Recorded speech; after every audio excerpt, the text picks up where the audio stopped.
পৰিৱেশ দিৱস দিনাখনেই আহিলোঁ আমি এয়া এভেকশ্যন কৰিবলৈ। দেখিছেনে দুই পাশে কেনেকুৱা হাবি হৈ গৈছে। সেই গতিকে ল'ৰা ছোৱালী আৰু যাতায়াত কৰিবলৈ সুবিধাৰ্থে আমাৰ গাঁৱৰ কেইজনমান যুৱক ওলাই আহিলে। অকল যুৱকেই নহয়, মহিলা আৰু বয়োজ্যেষ্ঠ দুজন মানুহ আহি আমাৰ ৰাস্তাৰ দুই কাষৰ চফা কৰিছে। কাৰণ এই হাবিবোৰে আচলতে ছাতি ধৰিছে আমাৰ ৰাস্তাৰ দুই কাষ। সেই গতিকে ভাবিলোঁ এই ৰাস্তাৰ দুই কাষটো চফা কৰি তাৰ মাজে মাজে আমি দুই এটা গছপুলি ৰোপণ কৰিম। আৰু গছপুলি ৰোপণ কৰাৰ আগতেই দেখিছেনে এনেকৈ হাবিসমূহ চফা কৰি লোৱা হ'ল।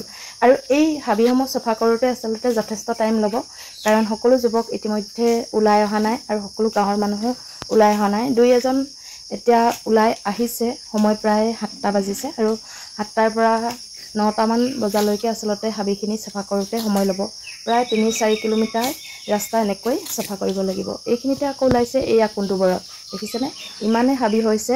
ইয়াত কুন্দুবৰল আছে। অকস্মাতে যদি ল'ৰা ছোৱালীয়ে কেনেবাকৈ জোকাই নহয় কুন্দুবৰলে আৰু ৰক্ষা নিদিব। সেই গতিকে এইয়া ভাইটিয়ে দেখিছেনে কেনেকৈ জুমি জুমি চাই আছে।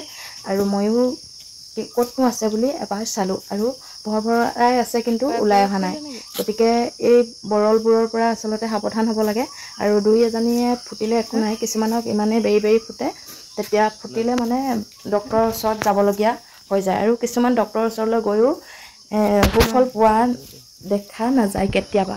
আৰু এইফালে দেখিছেনে মহিলা আৰু আমাৰ যুৱকসকল এইফালে এডোখৰ চাফা কৰি কৰি আগবাঢ়ি আহি আছে।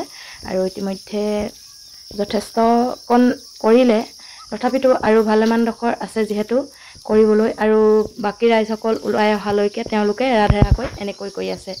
ময়ো কৰিলোঁ, কিন্তু ভিডিঅ' কৰিবলগীয়া আজিকালি সকলোতে যিহেতু ভিডিঅ' আৰু ফটোৰ প্ৰুফসহ প্ৰমাণ লাগে। সেই গতিকে মই মোৰ চেনেলত এই ভিডিঅ' এটা আপলোড কৰি আপোনালোকৰ আগত আগবঢ়ালোঁ। আৰু যি কি নহওক, ভিডিঅ' কৰিলে যে কামটো কৰিব নোৱাৰে সেইটো নহয়, ময়ো তেওঁলোকৰ লগত সহযোগ কৰিছোঁ, মোৰ মানুহজনো আছে।